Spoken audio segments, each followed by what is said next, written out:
This is Guadalcanal, August 1942. A name that meant nothing to most Americans until the morning of the 7th, when 11,000 United States Marines stepped out of landing craft onto a beach of black volcanic sand and disappeared into the wall of green jungle beyond. Their objective was simple on paper: capture a half-finished airstrip the Japanese called Runga Point. The Marines took it in 24 hours. They renamed it Henderson Field after a Marine dive bomber pilot who died at Midway. And then they discovered what the Japanese already knew. Whoever controlled that strip of coral and kunai grass controlled the lower Solomon Islands. For the next 3 months, there would be no fleet in support, no regular convoy, only the nightly Tokyo Express racing down the narrow channel the pilots called the Slot. And every dawn, the rising sun brought another raid.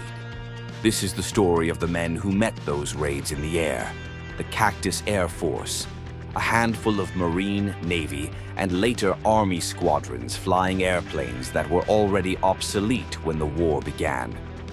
Grumman Wildcats with 4 machine guns against Mitsubishi Zeros, with 2 cannon and 2 machine guns and a turn radius half as tight.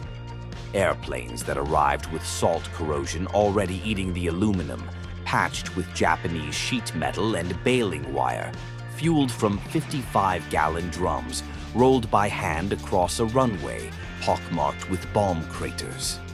They flew from a field that was half coral dust and half mud, where malaria, dysentery, and ringworm were as certain as the daily air raid siren. They flew with empty stomachs and 40-year-old spark plugs, with cockpits full of mosquitoes at night and cockpits full of terror by day. They flew because if they did not, the Marines on the ground would be pounded into the red clay of Bloody Ridge and Edson's Ridge and the Matanikau. Listen, it is 11:27 on the morning of August the 13th, 1942. High on the mountain ridges of Bougainville, an Australian coast watcher named Jack Red peers through binoculars and counts 40-plus Japanese bombers with a heavy fighter escort turning south. He taps out the warning in Morse: 40 bombers, many fighters, course 160, height 20,000. The message crackles across 400 miles of ocean to a little grass shack beside Henderson Field. A Marine sergeant rips the sheet from the typewriter, sprints outside, and fires a single red very flare into the humid sky. On the line, 4 Wildcats of VMF 223 are already turning, props biting the thick tropical air. Captain John L. Smith, the squadron commander, is first off the ground, his wheels barely kissing the Marston matting before he hauls the stubby fighter into a climbing turn toward Savo Island. Behind him come Marion Carl, Swede Larson, and Ken Fraser, young men who, a year earlier, were civilians. They climb through 10,000 feet, 15,000, 20. The Wildcat is heavy, slow to accelerate, and the Zero can outclimb it, outturn it, and outrun it above 20,000 feet. Every pilot in the cockpit knows the numbers by heart. They also know that the only thing a Wildcat can do better than a Zero is take punishment and keep flying, and sometimes that is enough. At 24,000 feet, they level off and turn east into the sun, searching the blinding disk for the telltale specks that mean death is coming. They do not have long to wait.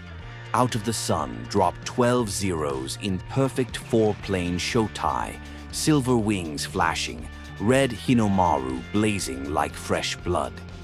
Behind them, far above, the Betty bombers drone on toward the field, serene, untouchable, certain the fighters have cleared the way. Smith's voice is calm on the radio. "Tally-ho, 12-plus bandits, 12 o'clock high. Let's go get 'em, Marines." They roll over and dive. The first pass is chaos and fire. A Zero flashes through the American formation at a combined speed of 650 miles an hour. Its cannon shells tear the left wing off Ken Fraser's Wildcat before he even sees the enemy. The little Grumman flips onto its back and falls like a stone, trailing burning gasoline all the way to the water. There is no time to mourn. The remaining 3 Wildcats pull up hard into a defensive Loughbury circle, turning and turning above the green carpet of Guadalcanal, each man protecting the tail of the one ahead while trying to bring his 4 guns to bear on the faster, more agile Japanese fighters circling just outside the ring. It is a deadly ballet danced at 400 miles an hour. The Zeros dart in, fire a quick burst, and zoom away before the heavier Wildcats can turn inside them. 1 Zero misjudges, lingers a half-second too long. Marion Carl rolls inverted, pulls the nose down, and walks a stream of .50 caliber tracers into the Zero's belly. The lightweight fighter disintegrates in an orange-red fireball, the pilot never even trying to get out. But the Japan have numbers. Another Wildcat takes hits in the oil cooler and begins trailing white smoke. Swede Larson knows he has minutes, perhaps seconds. He rolls the crippled fighter on its back and dives straight down, trading altitude for speed, firewalling the throttle, praying the Pratt & Whitney holds together long enough to reach the water where a PT boat might pick him up. Smith and Carl are alone now against 10. They tighten the circle, flying on instinct and muscle memory, the G-suits of later years still a distant dream. Their arms ache from pulling 7, 8, 9 Gs turn after turn. Sweat stings their eyes beneath cracked goggles. The smell of cordite and terror fills the tiny cockpits. And then, miracle of miracles, the Zeros break off. Fuel is precious in the Solomons. The Japanese commander knows his fighters must have enough to reach the safety of Rabaul, 400 miles away. He has lost 2 aircraft and inflicted 2 kills of his own. He considers the morning a Japanese victory and turns north. Smith and Carl watch them go, then look at each other across 100 yards of empty sky. No words are necessary. They turn west, nursing battered engines, leaking glycol, counting bullet holes in wings and fuselages, and point the noses of their 2 surviving Wildcats toward the little coral strip that is, for this moment, still theirs. They land with almost dry tanks. Ground crew swarm over the airplanes, patching, refueling, reloading, while the pilots gulp warm canteen water and try to stop shaking. In 40 minutes, the next raid will come. This was the daily routine for 91 days. Sometimes the Wildcats won. Sometimes the Zeros won. Often nobody won, only survived. But every day the strip remained in American hands. The Tokyo Express paid a heavier price, and the perimeter around Henderson Field crept a few hundred yards farther into the jungle. Men like Joe Foss, who would end the war with 26 kills and the Medal of Honor. Marion Carl, who became the first Marine ace in history. John Smith, Pappy Boyington, Greg Loesch, and hundreds whose names never made the newspapers. They flew until the airplanes literally fell apart beneath them, until malaria turned their skin yellow and their weight dropped 30 pounds, until the only thing that kept them in the cockpit was the knowledge that if they did not climb into that sky, the Marines on the ground would die. By November, the tide had turned.